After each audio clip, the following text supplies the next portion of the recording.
So with that said, let's move on through the re-sign phase, which, LOL, there's nothing we have to do. We're going to be able to get to the start of this new season very, very, very quickly, which is good. Although I do have a couple of settings in which to change, since I can't change everything at the start of a franchise mode. It's really weird. So what we're going to do, for the hell of it, I'm going to put the gameplay on full sim. Post-whistle rules are fine. We'll obviously have the fighting down a little bit. Injuries will be on. We'll turn down the slider just a little bit, though. Just a little bit. We'll do all the normal things that we do, and we'll mess around as we do. Going with TYH. Thank you for the follow. We'll mess around as we do with the settings, see how the scoring's playing out, stuff like that. Again, computer trades are fine, so the sim engine scoring, to be honest, let's put it on high. Draft class quality, I'll leave it on medium because it doesn't affect us at all. We'll also have the shots on high. Trade difficulty does not matter. Head coach is getting fired, who cares? No trade offer notifications. Waivers, I am allowed to pick players up on waivers. We'll also turn off the morale meetings. So that is pretty much all that we're dealing with. We'll turn up the attribute effects. I'm going to drop down the game speed a little bit. And injury-wise, just for some, for some levity, I guess, and for the sake of keeping things moving, two completely different things, we'll go with that. So free agency. Free agency. In terms of the coaching staff, we'll just leave these guys here and let their contracts expire. And at least the scouting department. In terms of our coaching staff, let's be honest, it can barely improve. So I'm just going to deal with what we've been dealt in Season 1. We're going to go ahead and see if there's anybody interesting. Josh Hosang, apparently. If there's anybody interesting that we can pick up here to help fill out this team. Which, I mean, again, we pretty much immediately go straight to the potentials. But the problem is, it's not really worth... You got to be careful with who you're going to sign here, because, again, if I'm like, oh, hey, look, a prospect. Man, I'm stuck with them until that ELC expires. So none of those guys are worth signing to me. At all. But we can play it safe. And bring in a veteran or two. Pretty much. We also need to fill up the cap just a little bit. So, Devin Dubnyk. The Dubnyk. We'll sign him. And we'll also sign former Leafs and Preds great Kasimir Kaskiswell. On defense. Definitely not going for Ian McCoshen. And Riker Evans was actually dropped by Vegas. Or, excuse me, by Seattle. I was thinking expansion teams. Because the AI still like to drop players for no damn reason. And out of those medium top sixes, nobody is really worth it. Again, I haven't gotten to stop EA from dropping random dudes. Moverare is not that bad. We can sign him as sort of an AHL project. We can also sign Heimo Salmi because he's 18. I shouldn't be able to sign him to a one-year deal, but I can. And we'll also go after Riker Evans. Again, on a one-year deal because this game's broken. And then for the forwards, I mean, I think it's obvious. We're going to go for Josh Hosang. A lot of teams are apparently interested. I'll offer him a decent amount of money. And we'll see if he fits the team. Out of those low top sixes, I don't think any of those guys are necessarily worth the risk. You could argue Adam Masherin being worth the risk. But I'm going to go again for another guy who shouldn't even be on the list in Swamala. Or Tuamala, I was thinking of a different prospect there. And then out of the medium nines, we'll definitely go for Philippe Daoust. Which again, these guys shouldn't be here, but I'll take advantage of the fact that franchise mode's broken. When it comes to the AI dropping prospects sometimes. We'll go for Puistola as well. Another decent young guy that we could build around. Hamiluk's not that bad, but has a further uphill battle. There's actually a lot of medium 9s that got dropped there. Quite a few.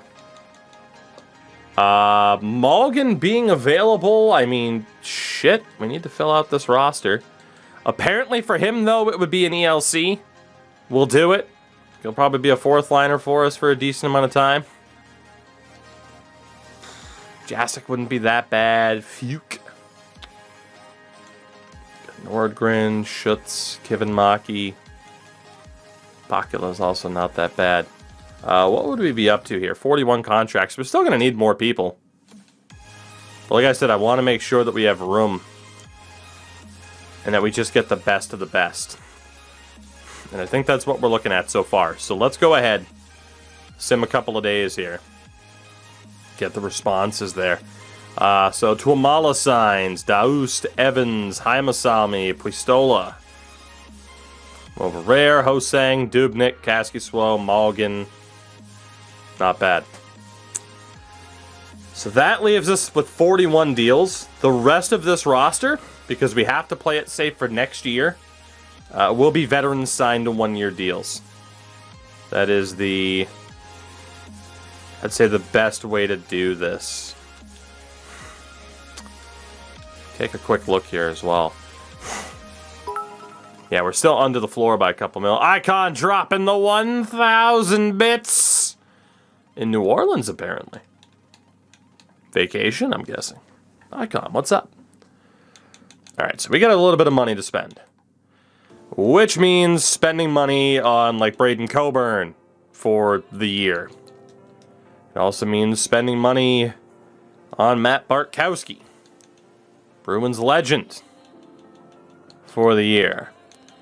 And then we go to the forwards.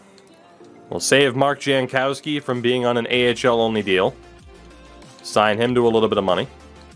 We'll save Freddie Gauthier as well and spend some money on him. Whoops. Oh, we ended up where we wanted to be. Let's see where we're at cap-wise after this. Yeah, none of those guys were going to reject the money that we were throwing at them. No way. So we are pretty much right there against the cap. It's not, I guess, illegal of me, so to speak, to use a cap whale. And that is exactly what we're going to do with Mr. Michael Grabner. Because I can afford to give him the big bucks and still be perfectly fine. So let's really make sure that I got nothing to worry about in terms of moving people up and down the roster. We'll sign Grabner to that. And we can go get a look from here at what this team's going to look like in Season 1. And I can't wait for this team to win the Cup so that this idea completely blows up in our face, because that's exactly what's going to happen. Like 100%, make no mistake, this team, for the memes, is going to win in Season 1 and is going to screw everything up. Alright, so we're listed as sellers. Go figure. In goal, it'll be Jake Allen and Vanacek. The AHL goaltending is... Actually, we're going to bump up Dubnik, and have him there. It'll be Kaskisuo and Coronar. I liked it better when I could just say Coronar, and then I didn't get corrected. But that'll be the goaltending setup. In the defense core here, it's Klingberg, Taves, Chernak, Haig, Myers, Yolevi, Yokiharu, which is perfect. No complaints there. I don't know who the healthy scratch will end up being, but that's a damn good defense core to start off. And then for the forwards, Russ, Dubois, Kairu, Mangiapane, Pugliarvi, Fabry, Lindblom, Kotkaniemi, Tessier, Jones, White, Chason, and Freddie Gauthier. That does leave some of these younger guys who are capable of stepping up, though. Kozanosh, that's what it is. So as much as I'd love to play like Gauthier and Chason, we got to go with the younger guys. Seattle fans wishes their team was this good. Well, so the way I see it is we have a depth spot, but really only one spot for somebody on this team. Unfortunately, we do have guys like Bellows, Anderson, Dolan, and McLeod who are all listed as fourth liners. And then these other guys who can be good depth scorers.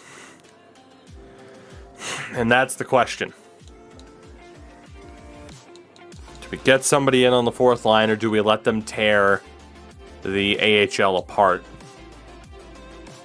And hopefully not stunt their development, because that AHL team is going to be gross. They are going to be very, very good. I mean, for God's sakes, if we go best lines... Yeah, it's going to be such a gross team. Maybe we do, to start the season, just stick with who we have. It has Chase on as the scratch, which is fine. Which means Freddie Gauthier would be in. But then you see the problem that we have. It actually puts Max Jones on the top line, which is madness. The problem that we have is who goes on the fourth line to begin with the likes of Freddie Gauthier. It can't be Mangiapane or Lindblom. It's got to be someone like Max Jones. Just off of the OVR. But then I don't know from there. Do you go with Mangiapane? Do you try to go for someone like Fabry? That's the real question. Is there someone that gives them good chemistry? The answer is no. A tough spot to be in here. Got a bunch of guys who can play center. Lindblom ideally would play on the wing. Keep that in mind.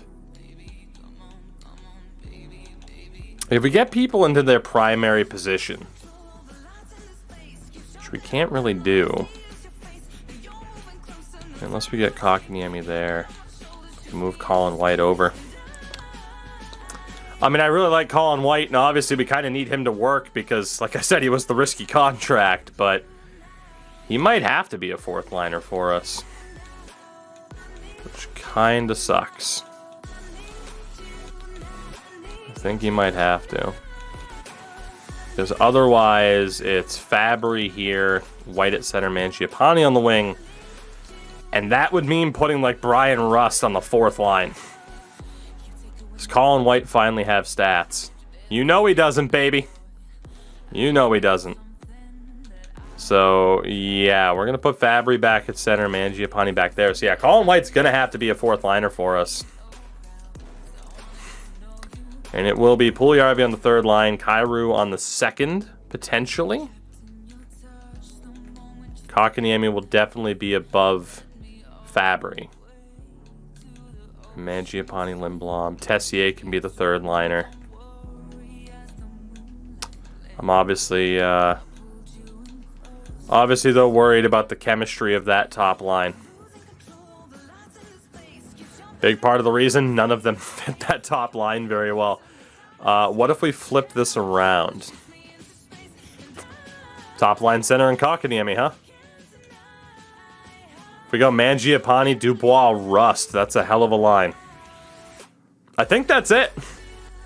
Lindblom, Kotkaniemi, Kyrou, Mangiapane, Dubois, Rust, Tessier, Fabry, Puljujarvi, Jones, Gauthier of all people, and Colin White.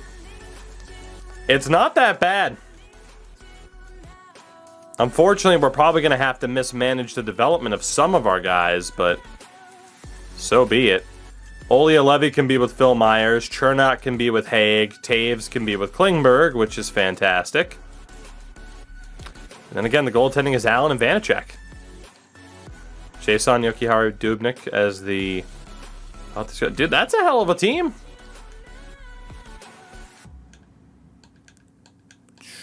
I'm just going with Coronar. I don't even care anymore. Defensively, obviously, if we can take out vets, we should do so. So sorry to the likes of Braden Coburn and Matt Bartkowski.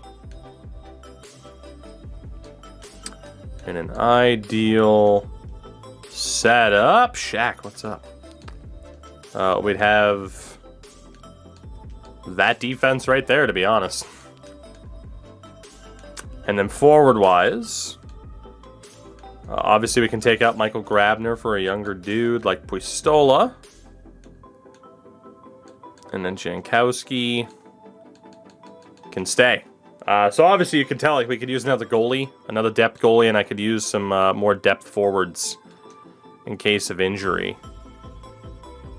But I think this is it. So we're going to want Jankowski further down. Just because he is 26. And then from there, it's just how do we get these guys into a better spot?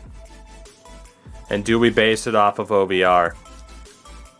Which does make a decent amount of sense. Cody, take it easy. Shaq, this is the free agent only challenge. Isn't Grabner my cap will? He is, but the good thing is he's on a one-way deal, so no matter what, he's going to cost that amount of money. So if I were to try to play players within their positions, we just have to move Bellows over for Anderson Dolan. I do want to try to do this because when we do our like serious rules challenge, that is going to be a limitation, is only being able to play guys where they're supposed to be played. And it's fairly obvious Nylander's got to be the top line guy. Got Malgin and Hosang based off of age. At center, I mean, McLeod's a medium top 6, Merkley's a medium 9, Stud's a medium 6. All right, so fairly obvious. We'll go McLeod, Stud, Anderson, Dolan, and Merkley. And then the left wing is where we're a little bit weak. All medium 9s. But we'll go Bellows, McLeod, Nylander, Daoust, Studnicka, Malgin, Pistola, Anderson, Dolan, Hosang, Jankowski, Merkley, Tuomala, which... that's a hell of a team. That is a hell of a team for both sides. And again, we are going to be loyal to most of the guys on this team. That is the challenge. Let's go to free agents. Obviously, we want to leave room open for waivers, so I'm only going to sign like 2 vets. We'll prevent Patrick Marleau from just kind of fading away. And we'll sign him up. I'm going to sign one other forward. And it could be Lundqvist, but I want someone with a bit more NHL experience, and we'll go for Matt Molson. We'll sign Matt Molson. We'll sign Patty Marleau to just kind of hang out. From there, it's nice because I don't have to set up the scouting. Any natural leaders on this team? No. Which is a little bit concerning. So we'll see who kind of steps up to be the leader of this team. I don't think we have a natural leader on this team yet. Klingberg won't have the captaincy. I'd say if you were to look at a favorite to be the captain on the defense, it would be Klingberg. And if you were to look at favorites to likely be named captain of this team up front, I think we'd have to go with Mangiapane and Rust as the more veteran core. So that'll be the leadership group to start the season at the NHL level. Lindblom's a fair shout too. Haimasalmi is actually Merkley is the leader. Again, we'll name a captain at the end of season 1. But Nick Merkley, by default, will be named captain of the AHL team. On the blue line, let's give it to Kalen Addison. And then the other forward, just to piss a bunch of people off, none of you guys, but it'll be Josh Hosang. So that is the team for this season. Barring any changes that we have to make due to certain injuries or players underperforming. But again, the goal is to be as good as we possibly can right out of the gates. And if we win fast, then hey, we win fast. But we take on Winnipeg in our season opener. Our ratings are as follows: 88, 89, and an 84 compared to Winnipeg's 88, 89, and an 89. So, honestly, it's not that bad. I will say I don't like how, you look at how bland, like our logo's flat and theirs actually has some, I get it might be difficult to program, but hey, give us something. Again, we don't have an alternate right now. We'll make up one at some point. I don't know, maybe I leave it to see what people have for ideas. But to look at... Oh, do they not have it that I can look at our X Factors as a custom team?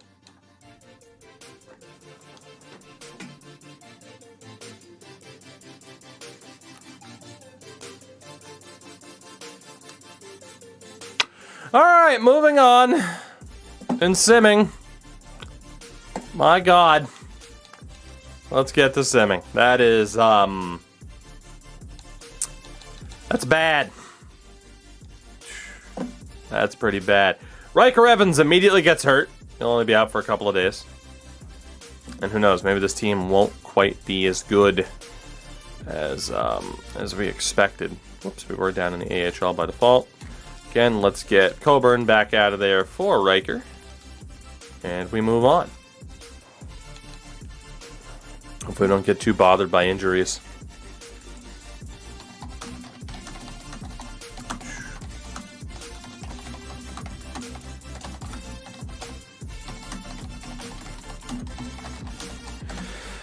Oh, Captain Morgan, we did not replace a team. We are the 33rd team into the NHL.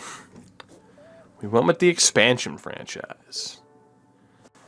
So far, so good in terms of injuries. Unfortunately, our record's not looking all that great due to a lack of overtime and shootout losses. 12, 14, and 0 for the Cha-Chings. Brian Rust, 24 points in 26 games. Let's take a look at the rest of the team. So Lindblom is struggling on that top line. Kotkaniemi has 20 points. Kyrou with 19. Right. And you know what? Let's do something a little bit different. So Lindblom has the 8 points. Mangiapane on a solid 21. Tessier with just 7. And Jones with 10. You guys are in direct competition with one another. So it's going to be Lindblom down to the third line. Max Jones from the fourth to the second, and Mangiapane is the new top line left wing. At center, Kotkaniemi has 20 points. Dubois has 23. Fabry with 10. Gauthier with 6. And on that right-hand side, 19 points for Jordan Kyrou. 24 for Brian Rust. Puljujarvi with just 10. And a solid 11 for Colin White. I know we have minuses in there. I don't care. Let's just leave them. On defense, Devon Taves, 10 points, but a -7. Haig with 7 points and a -3. And Ulevi with 4 points and a +7. Ole Ulevi, sheltered minutes. He is our best defender so far. Let's be honest, I'm screwing around because this team is obviously not going to be very good. Klingberg, 16 points, but a -11. Chernak with 8 points and a -5. Phil Myers and Ole Ulevi, the top defense pairing for this team. Vanacek has an 874. Allen has a 905. This team probably won't do that much worse with the chemistry looking like it looks like. Or, hey, if it does, then we'll change it. But let's see, for the memes, how we do through the month of December with our top performing players in a higher... with a higher chance to succeed.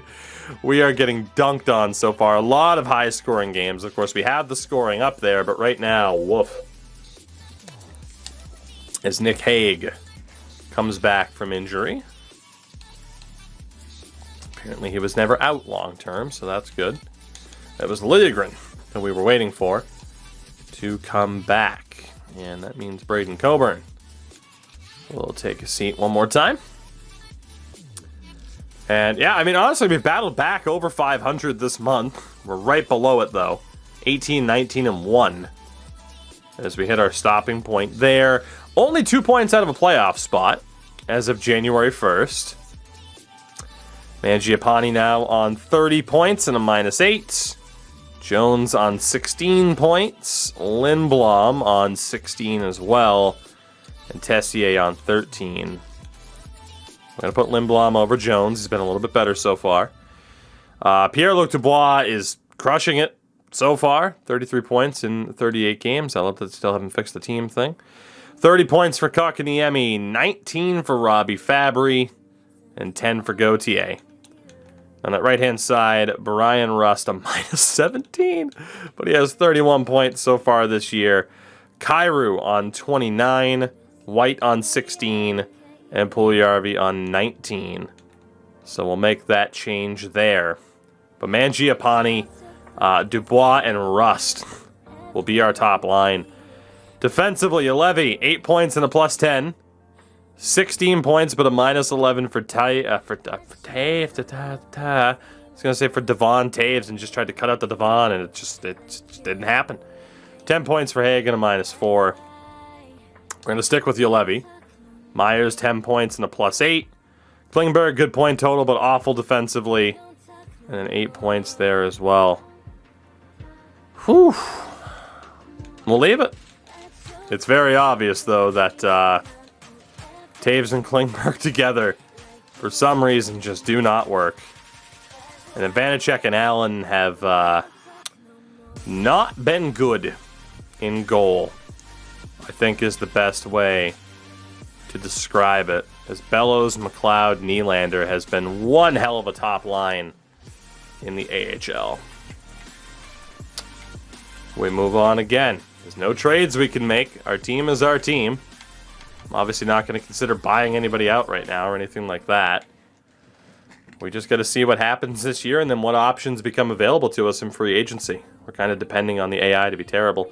Nick Merkley suffers a concussion. He'll be out for about a month, I think it was. Alex Nylander injures his hip, so some unfortunate injuries to that AHL team. They were looking pretty good. Philippe Daoust also goes down. The AHL team is falling apart. The NHL team is not doing much better. So Nylander and Daoust are back. Let's get Marlowe out of there. Patty, I'm glad you were able to step in and do well, though. He's presumably do well.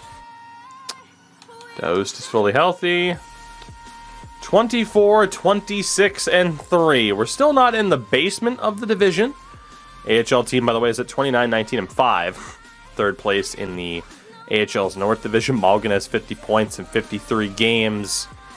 We're technically out on tiebreaker right now because of games at hand for the Knights and Oilers. But we're not out of the playoff hunt. Hilariously enough.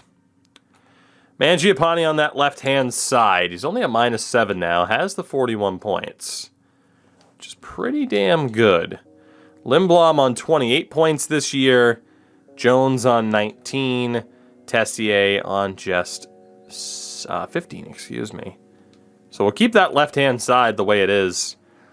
Dubois with a pretty strong 40 points in 53 games compared to what he did for Winnipeg the prior year. Not that bad. Kotkaniemi, though, 41 points. So congrats to him. Up to the top line he goes. 24 points for Fabry. And the 11 for Gauthier. On that right-hand side, Brian Rust, a -13. But he has 41 points so far this year. Kyrou on 39 at this stage. Puljujarvi, low 20s. He's still ahead of Colin White, though. Jai Kotkaniemi is the top-line center again. Defensively, Ulevi has 13 points and is a +10. Taves has 22 points and is a -10. And Nick Hague as well. I mean, what do you base it off of? Do you base it off of points or do you base it off of like +-, right? If not a combination of both. Because that is rough. I mean, Taves, if you were to base it off of points and +-, I mean, yeah, you'd have Ulevi still ahead of Taves. It would still stay like that on that defensive side. And then Phil Myers has the 18 points and a +9.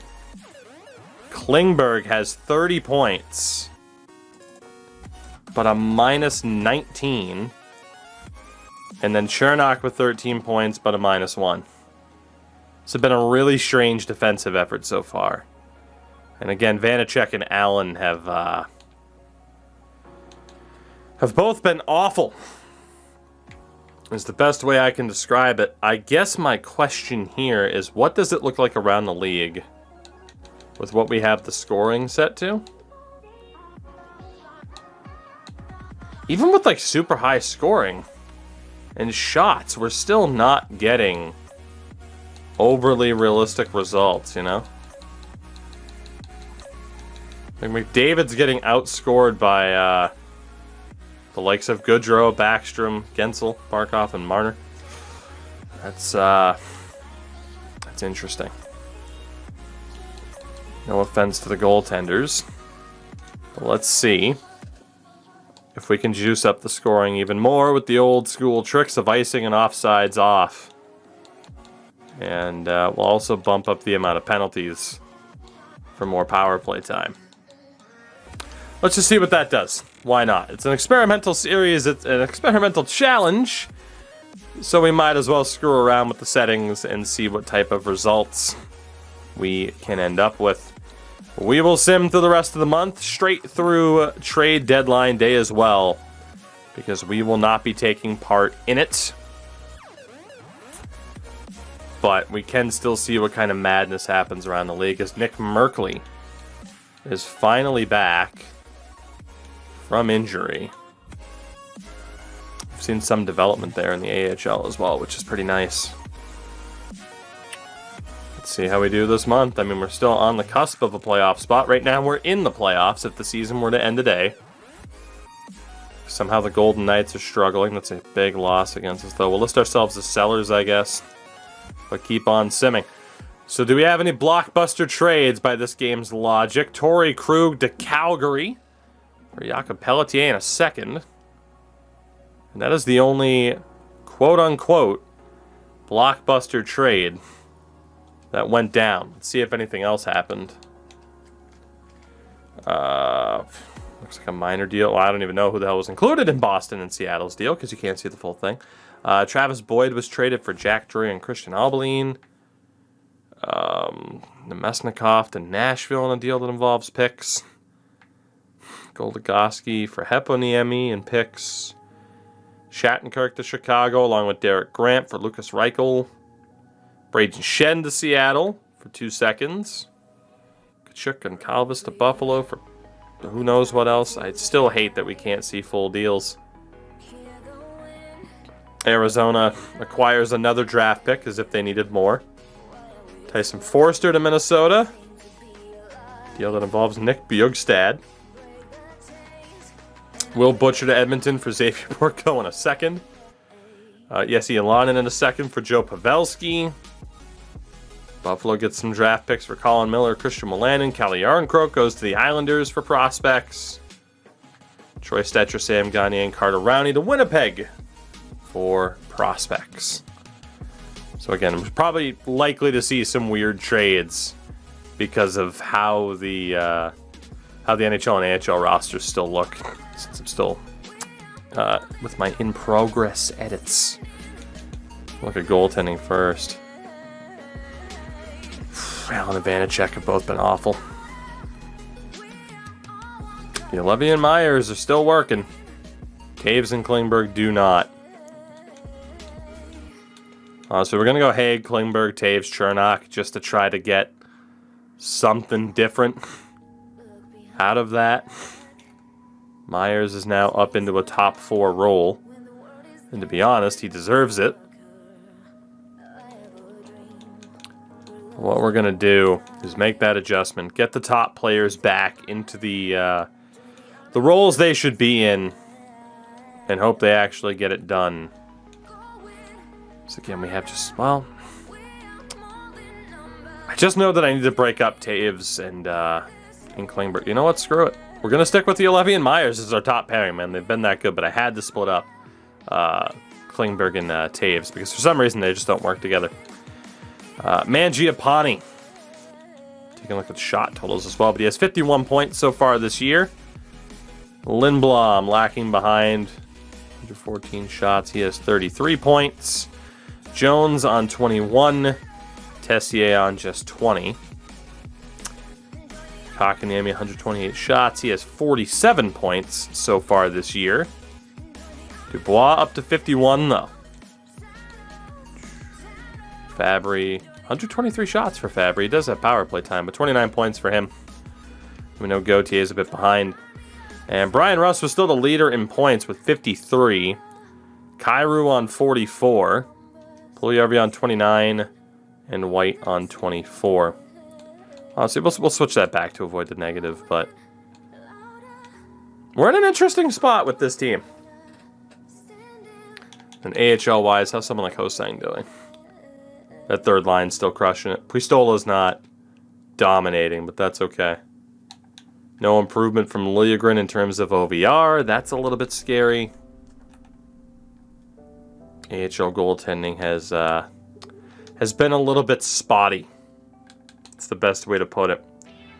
So it's a mad dash for the playoffs right now in our first season. Again, we build this expansion team to make it a little bit more challenging. We do lose Phil Myers for about a week. But to make it more challenging down the road, Wyatt Kalniuk is somebody that we will claim. Only has 1 year left on his deal.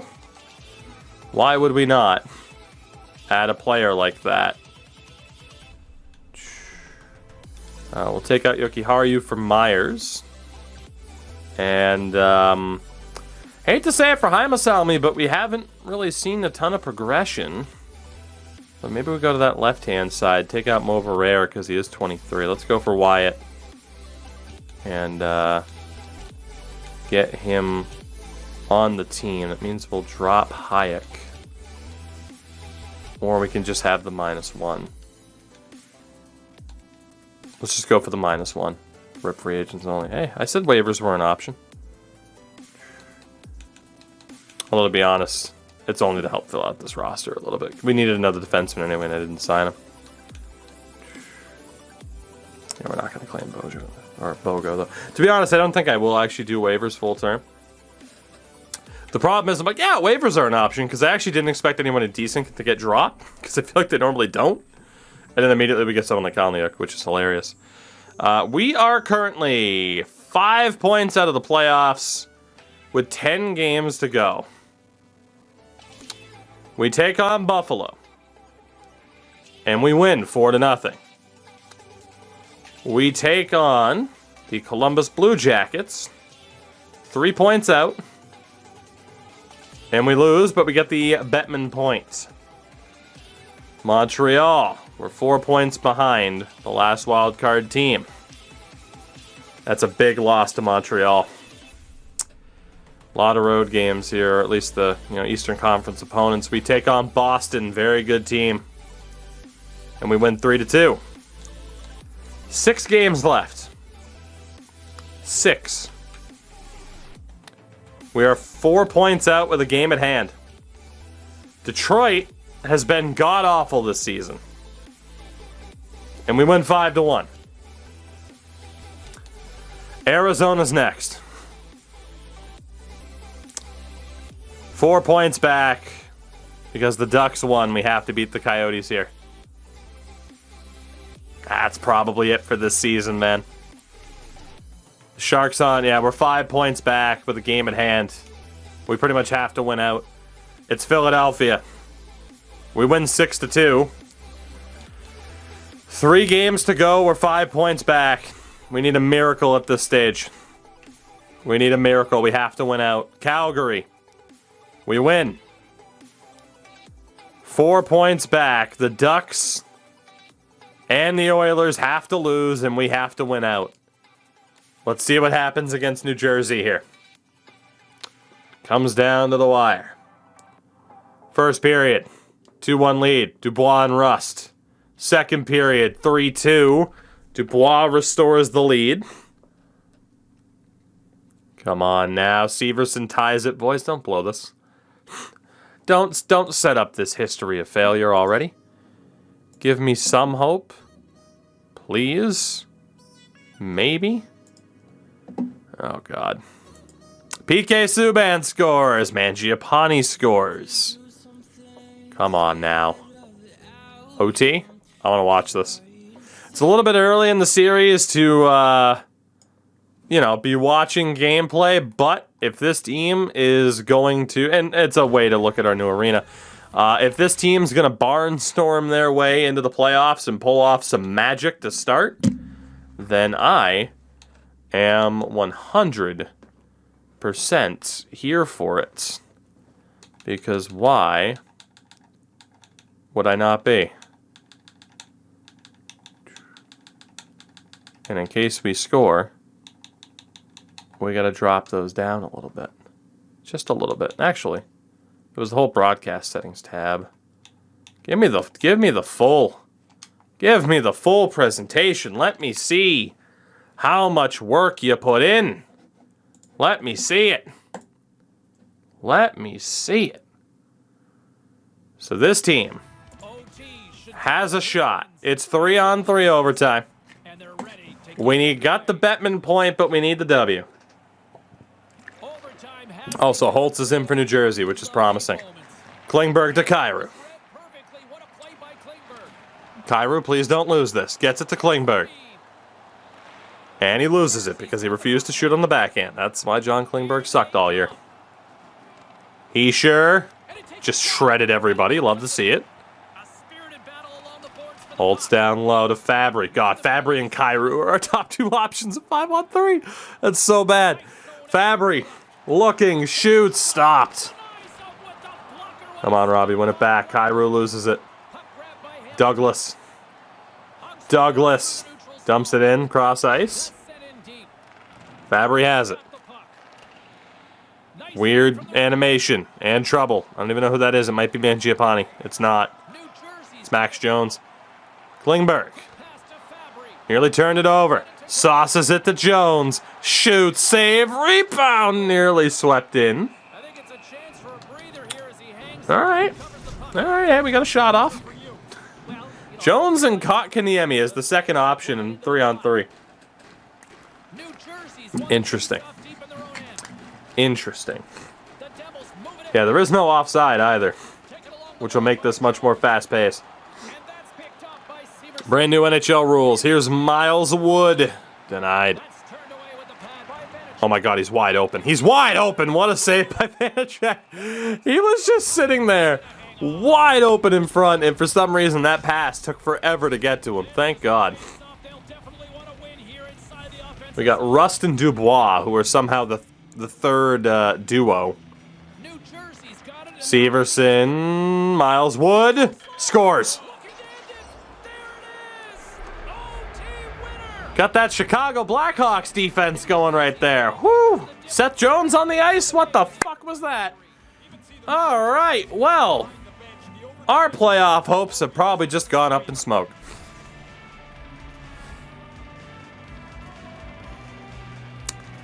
That was horrific. Good God. I don't want to talk about it. It was our first opportunity to hear the goal horn in action. And, well,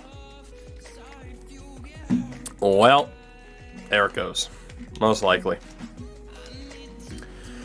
It is Pittsburgh in the final game of the year. We are indeed out of the playoffs. Even if we had won, it wouldn't have mattered. So there we go. No playoffs for us. Louis, hello and goodbye.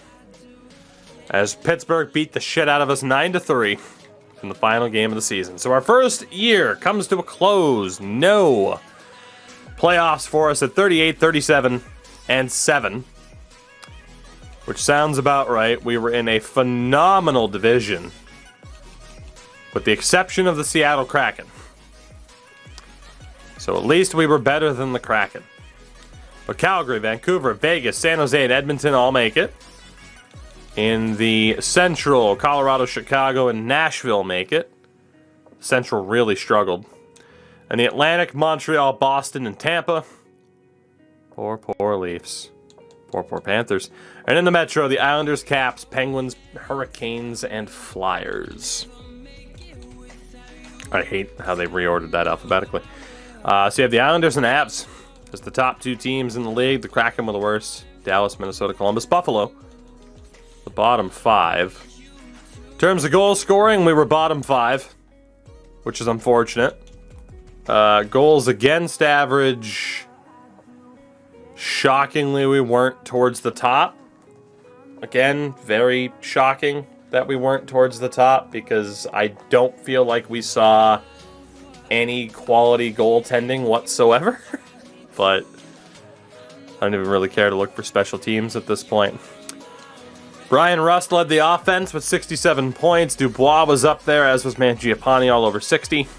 Kyrou Kotkaniemi at least broke 50. Fabry did have 48 points. Pugliarvi 42. Lindblom was a little bit disappointing. Everyone had at least 20 points except for Gauthier, who did have 11 goals. Which means he outscored Tessier and Puljujarvi, which is horrifying. Defensively, I mean, Klingberg put up points, as did Taves, but they were god-awful defensively. Levy and Myers were our top 2 defensemen, and that is horrifying because of some of the contracts those other defenders have, and our goaltending was not very good either. 907 and a 901. Around the league. Ovi on 118 points led the way. Alright, we might have to change up some of the things here. We might have to change up some of the settings. Aha.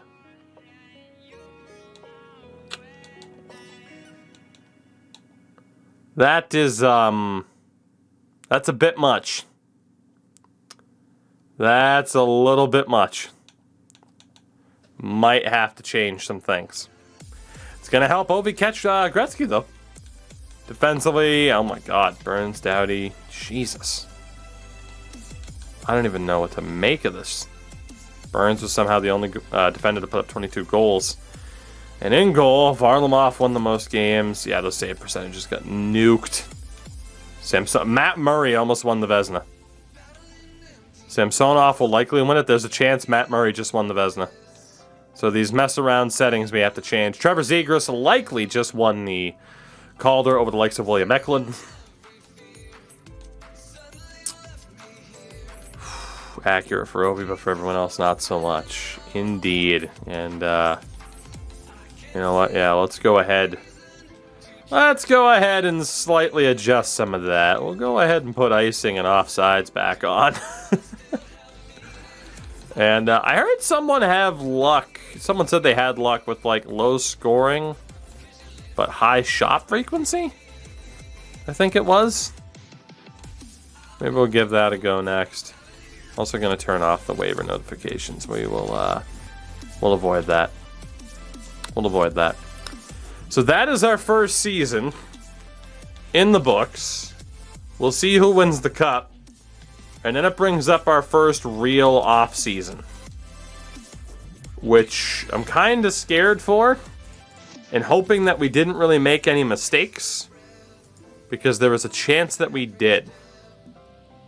There is a big chance of us making mistakes. By the way, the draft class, say hello to Shane Wright, some dude named Rich Lowe, but Brad Lambert, Slavkovsky, Savoy, Miroshnichenko, Danila Yurov, Joachim Kamel, Simon Nemec. We got some of the boys in there. We got the updated ratings. So I'm intrigued to see how that draft goes. Say hello to all the Americans being bunched up. Yeah, I'm excited to see kind of how these guys develop. I added a lot of people in, man. A lot of people. So, that first year draft just got a lot more interesting. Hope we just stood in the spot all game, right? Alright, well, I'm done with this series. It's it's cursed. It's cursed. Aha. Uh-huh.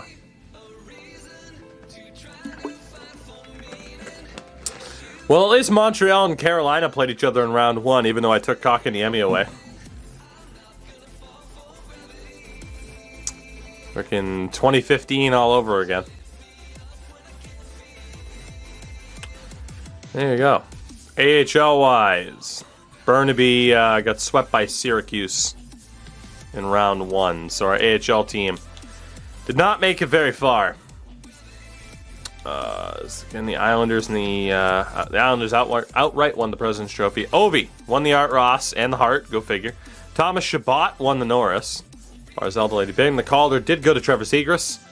Conn Smythe to a man of impeccable leadership. Oh, Jesus. Samsonov did win the Vezina, as well as the Jennings.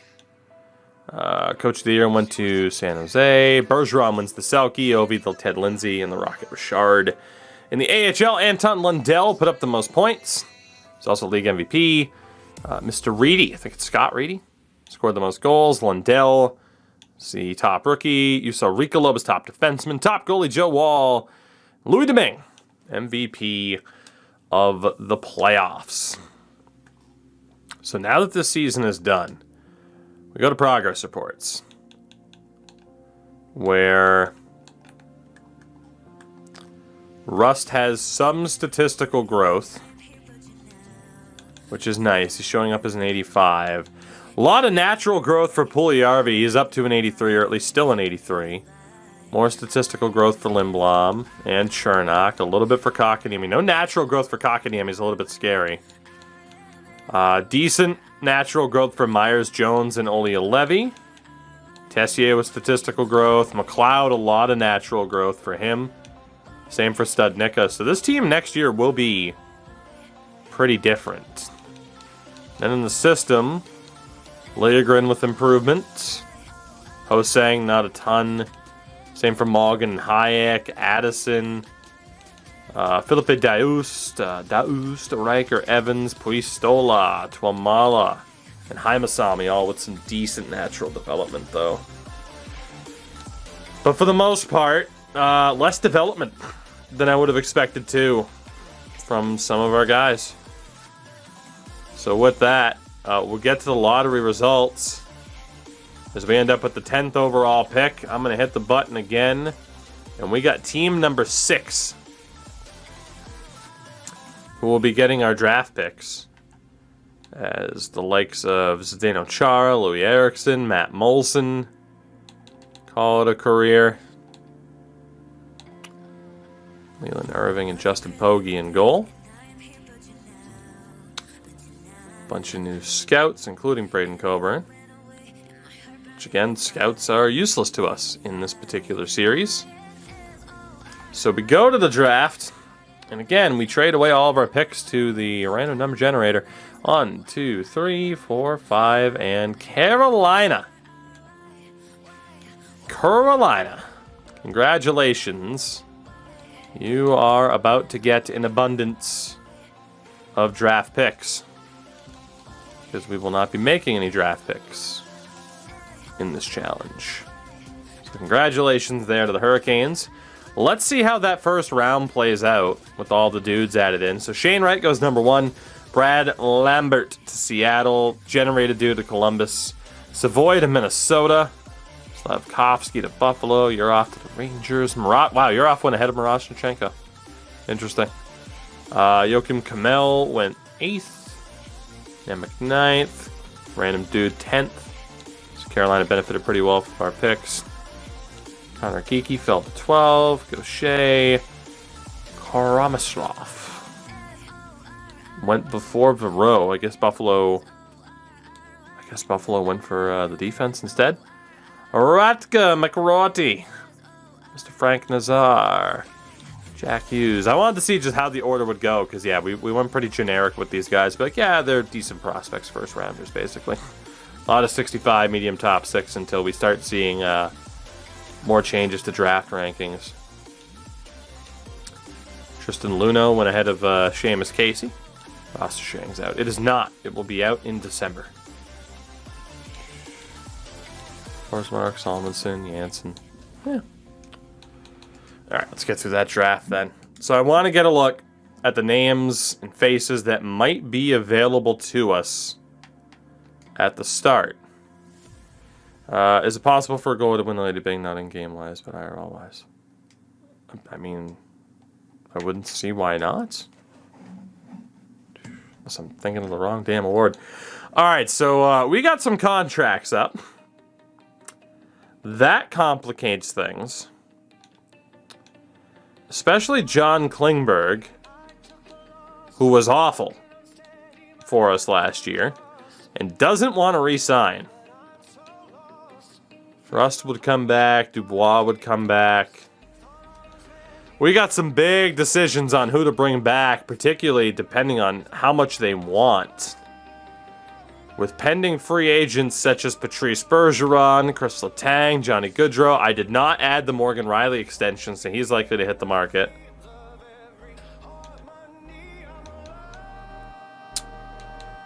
We're gonna have to play this very, very smart.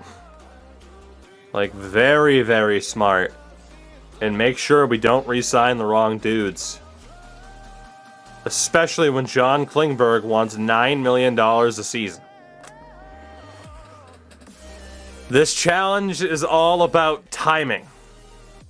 Can we sign the right dudes at the right time for the right amount of money? And already, we have a lot of decisions like that to make. Thank God we have RFAs. But for the UFAs especially, it's gonna be troublesome.